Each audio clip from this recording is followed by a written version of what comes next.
තෙරුවන් සරණයි යාළුවනේ. දිගින් දිගට වැස්ස තිබ්බ නිසා අපිට කොහෙවත් යන්න බැරි වුණා. වැස්ස අඩු කරපු නිසා සෝමාවතිය වඳින්න යන්න ඕනේ කියලා හිතුවා. යන අතරතුරදී තඹපු රටකජු හම්බ වුණා. ෂැඩෝ හරි මාසයි අඹ කන්න. ෂැඩෝ අඹ කෑවම රටකජු කෑවා. මේ අක්කා සල්ලි ගත්ත රටකජු වලට විතරයි. ෂැඩෝ ලස්සනින් දත් දාන්න එහාගේ ඒ සල්ලි ගත්තේ නෑ අඹ වලට. ඉතින් ආයෙ වැස්ස පටන් ගත්තා. ඊට පස්සේ අපි ලස්සන පුංචි කඩයක් ගාවේ නතර කරා. හරිම ලස්සන view එකක් තියෙනවා.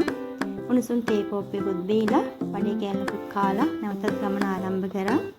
දැන් යාළුවනේ වෙලාව හවස 6ට විතර ඇති. දඹුල්ල නගරේ අපි දැන් මේ ඉන්නේ. අපිට ඊළඟ තියෙන ලොකුම අභියෝගය තමයි හබරණ කැලේ පාස් කරන එක. මොකද මහ ඇත්තෝ අලි ඉන්නවා. ඉතින් මයි ෂැඩෝයි දැන් මේ හබරණ කැලේ යන ගමන් තමයි ඉන්නේ. යාළුවනේ අපි හිතා ගන්න බැරි විදිහට අපිට අලි රංචුවක් හම්බ වුණා. එයාලටත් යනවා කියන ගමන් ෂැඩෝ තීරණය කරා හබරෙන් නතර වෙන්න. උදෙන්ම ඇහැරිලා බලනකොට ෂැඩෝ රසම රස කිරිත එකක් හදලා කේක් කෑල්ලකුත් තියලා තිබ්බා. ඒකත් කාලා මේ බලාගෙන ඉන්න වැස්ස අඩු කරපු ගමන් සෝමාවතිය වන්දනා කරන්න යන්න. දිගින් දිගටම වැස්ස හරියට නුවර එළිය වගේ. මෙතන හිටපු අයියා කෙනෙක් කිව්වා මේ වැස්ස වැඩි වෙලාවක් තියෙන්න ඉක්මනට පායනවා කියලා. වැස්ස පායපු ගමන් බුදුරජාණන් වහන්සේගේ දකුණු දළදාව තැන්පත් කරලා තියෙන සෝමාවතිය තාගැබ වන්දනා කරන්න යන්න තමයි අපි දැන් මේ සූදානම් වෙන්නේ. යාළුවනේ වැස්ස අඩු කරා මේ යන අතරතුරදී අපිට හම්බ වෙනවා මින්නේරි වැව. මින්නේරි වැව නිර්මාණය කරලා තියෙන්නේ මහසෙන් රජතුමා විසින්. මේ වැවේ තියෙන විශේෂත්වය නිසාම මින්නේරි වැව නිර්මාණය කරපු නිසා මහසෙන් රජතුමාට මින්නේරි දෙවිය විදිහට සලකලා තියෙනවා. ඉතින් ෂැඩෝ කිව්වා මින්නේරි වැව බලන ගමන් මින්නේරි දේවාලයටත් යමු කියලා. හරිම ලස්සන පරිසරයක මින්නේරි වැව පිහිටලා තියෙනවා. මුළු කඳු පන්තියෙම මිහිඳුමෙන් වහගෙන තමයි ඉන්නේ. යාළුවනේ මේ මින්නේරි වැවෙන් මේ මුළු මින්නේරියම ජීවත් වෙන ජනතාව තමන්ගේ කුෂි කර්මාන්තයත් දීවර කර්මාන්තයත් ඉතා සාර්ථකව කරගෙන යනවා. අපි මින්නේරි වැව පාස් කරලා දේවාලයට ආවා. ආවට පස්සේ තමයි දැනගත්තේ දේවාලේ වහලා කියලා. හරිම ලස්සන පරිසරයක් තියෙනවා මේ යාළුවනේ දේවාලේ පිටිපස්සේ වැවත් එක්ක.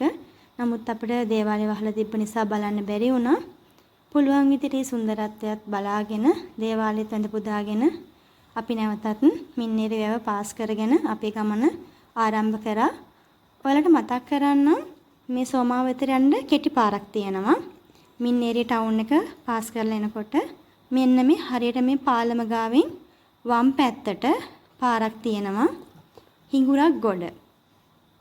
අපි දැන් මේ හිඟුරක් ගොඩ පාරට දාලා යන ගමන් අපිට හම්බ වුණා කොල්ල කැඳ විකුණන පුංචි කඩයක්. මෙන්න මේ අක්කයි අම්මයි තමයි කරන්නේ. අපිට කොල්ලු කැඳ එකකුයි කොල්ල කැඳ එකකුයි හම්බ වුණා. හරිම රසයි. පිරිසුදුව හදලා තිබ්බා. ඉතින් මේ අක්කටයි අම්මටයි යනවා කියන ගමන් නැවතත් අපි අපේ ගමන පටන් ගත්තා.